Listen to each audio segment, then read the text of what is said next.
Welcome, and thank you for attending the Citizens Informational Workshop number 2 for the Topsail Island Bridge Replacement Project. Your attendance at this meeting indicates that this bridge is important to your community's travel needs, economy, history, and connectivity.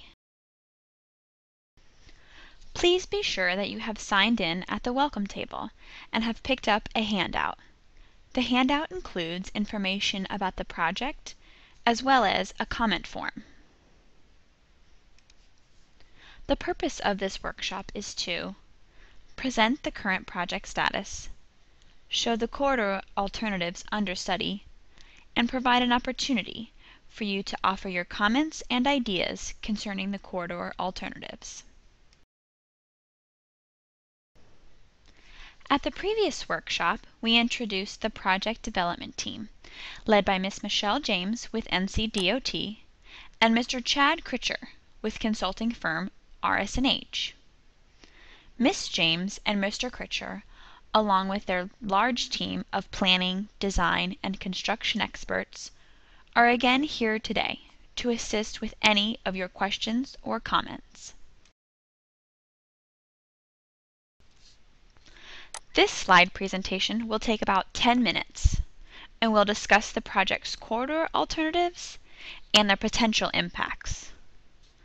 After you have finished viewing the presentation, you will be able to view large maps and 3D renderings of the corridor alternatives located along both sides of the gym behind you. Also, NCDOT right-of-way agents are available to answer your questions associated with the project's property impacts and explain the right-of-way acquisition process. You are encouraged to answer the questions on the comment forms and provide additional written comments. The comment forms can be dropped off at the comment table or mailed in by November 5th. NCDOT proposes to replace the existing swing bridge over the Intracoastal Waterway on NC 5210 in Surf City, as this bridge has been determined to be structurally deficient and functionally obsolete.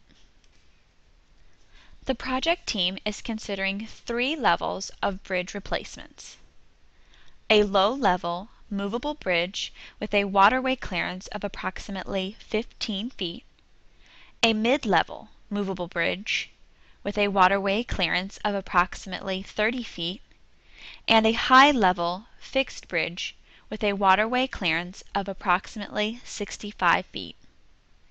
Currently, the existing swing span bridge is a low-level bridge with a waterway clearance of 13 feet.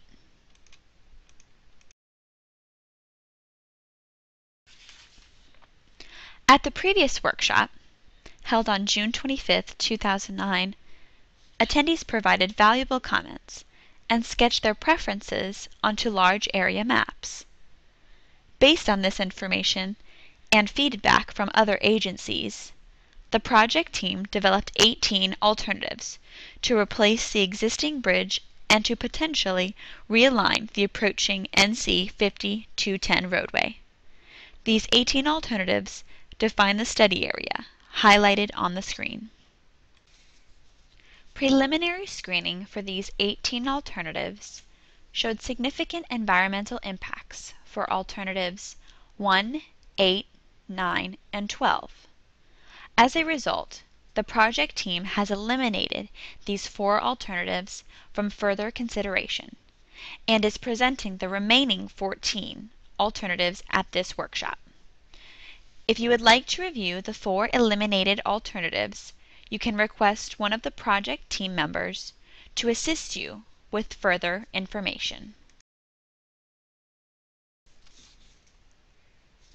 Given the large number of alternatives considered and the similarities between them, the project team divided the alternatives into 3 groups as follows: Northern Alternatives Group, Central Alternatives Group, and Southern Alternatives Group. The Northern Alternatives Group includes 4 alternatives located between 500 and 2,000 feet north of the existing bridge. Under each northern alternative, the existing bridge would be replaced with a high-level fixed bridge, accommodating both car and boat traffic without delays. The central alternatives group includes 4 alternatives located within 500 feet north or south of the existing bridge. Under each central alternative, the existing bridge would be replaced with a low-level or a mid-level movable bridge, requiring bridge openings to accommodate boat traffic. The southern alternatives group includes 6 alternatives located between 500 and 2,500 feet south of the existing bridge. Under each southern alternative, the existing bridge would be replaced with a high-level fixed bridge, accommodating both car and boat traffic without delays. Provided with your handout is a map showing each alternative group with a listing of expected impacts and relative costs associated with each alternative based on our preliminary analysis.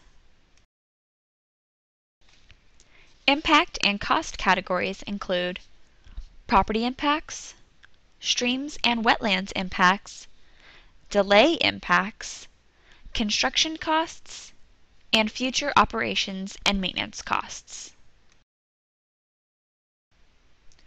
Of the 4 alternatives considered in the northern group, alternative 4 may have the highest impacts, whereas alternatives 2 and 3 may have the highest costs. Of the 4 alternatives considered in the central group, alternative 10A may have the highest impacts, whereas alternatives 5, 7, and 10A may have the highest costs. Of the 6 alternatives considered in the southern group, alternative 11 may have the least impacts, whereas alternatives 15 and 16 may have the highest costs.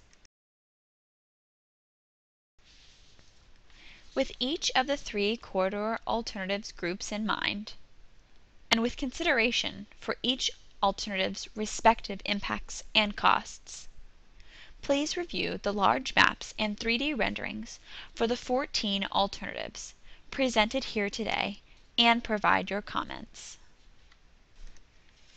At a minimum, we would like you to suggest at least one preferred alternative in each of the 3 groups, and the reasons you chose the alternative.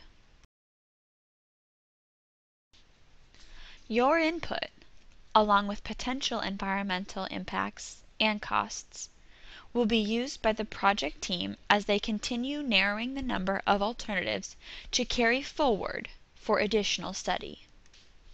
In the next few months, you will be receiving a separate newsletter outlining the results of today's workshop. Also, our team is scheduled to return to your community in the fall of 2011 to present the results of the detailed study alternatives along with a more detailed impact and cost analysis for these selected alternatives. We anticipate preparing an environmental assessment document by the fall of 2011 with a tentative right-of-way purchase date of 2014 and construction in 2016. Throughout the planning process, the project team will continue to seek your input. The toll-free hotline phone number, email address, and web addresses are easy methods to gain information about future public meetings, to request additional information about the project, or to contact the project team. The North Carolina Department of Transportation would like to thank you for joining us today. and is looking forward to your questions and comments concerning the proposed Topsail Island Bridge Replacement project.